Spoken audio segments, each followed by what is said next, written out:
అంటే రాజకీయ అవసరాల కోసం, డబ్బు వ్యామోహం కోసం సొంత కుటుంబాన్ని బలి చేసే వ్యక్తులు రాష్ట్రాన్ని పరిపాలిస్తే రాష్ట్రం ఎటుపోద్దో మనందరం కూడా గుర్తు చేసుకోవాలి. ఈరోజు రెవెన్యూ యాక్ట్ తీసుకొని వస్తున్నాం అంటే మనం డబ్బులు దాచిపెట్టుకొని మనం ఒక ల్యాండ్ కొంటే 2 సంవత్సరాల్లోపు దాంట్లో ఏమి యాక్టివిటీస్ చేయకపోతే మళ్ళా అది అమ్ముకోవాలంటే గవర్నమెంట్ పర్మిషన్ తీసుకురావాలని చెప్పి ఒక దుర్మార్గమైన యాక్ట్ తీసుకొని వస్తా ఉన్నాడు.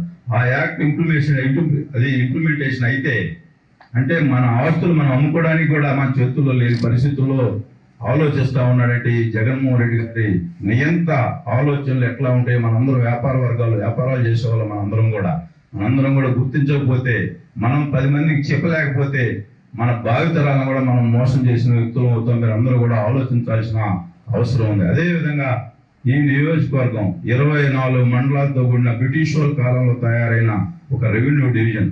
కందుకూరు రెవెన్యూ డివిజన్ అంటే సబ్ కలెక్టర్ ఫస్ట్ కోరుకునేది మదనపల్లి, కందుకూరు. ఈ రాష్ట్రంలో సబ్ కలెక్టర్ ఐఏఎస్ ట్రైనింగ్ తీసుకునేటప్పుడు తప్పనిసరిగా కందుకూరు రెవెన్యూ డివిజన్ కావాలని కోరుకునే పరిస్థితి. ఈ రోజు రెవెన్యూ డివిజన్ ఏమైపోయింది, 6 మండలాలకి 7 మండలాలకు కుదించుకుపోయి దేశపోయి నెల్లూరు జిల్లాలో పడేస్తే అన్ని ఆఫీసులు నెల్లూరు కావలి వెళ్ళిపోయే పరిస్థితి. కందుకూరుకి అతి గతి లేని పరిస్థితుల్లో ఈ రోజు ఈ నియోజకవర్గం ఉందంటే మనందరం కూడా ఆలోచించాల్సిన అవసరం. జగన్మోహన్ రెడ్డి గారు వాళ్ళ స్వార్థ ప్రయోజనాల కోసం మన నియోజకవర్గాన్ని కూడా తాకట్టు పెట్టడం జరిగింది.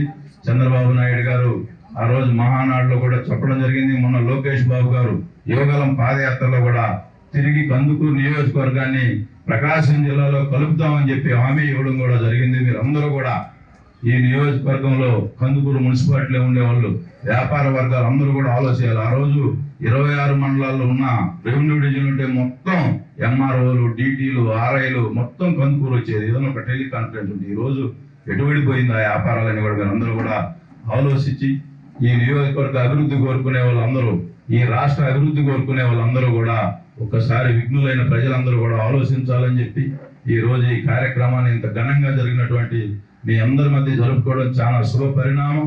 తప్పకుండా మీరైతే ఏదైతే కోరుకుంటారో అదే విధంగా రేపు 2024 తర్వాత ఈ నియోజకవర్గంలో ప్రశాంతంగా రోడ్డు మీద పైన మనం ఇంటి ముందే బెడ్లు వేసుకునే పరిస్థితి ఈ నియోజకవర్గం, ఈ మున్సిపాలిటీకి తీసుకొచ్చి భద్రత కల్పించే బాధ్యత కూడా నేను తీసుకుంటానని చెప్పి ఈ సందర్భంగా తెలియజేస్తాను. అంటే ఈ ప్రభుత్వ పరిపాలనకు ఉదయం ఒక మన వయసు సోదరుడు ఏదో చిన్న వ్యాపారం చేసుకునే సోదరుడు ఇంటికి పోతే భయంతో మాట్లాడడానికే భయపడిపోయే పరిస్థితిలో ఉన్నాడు.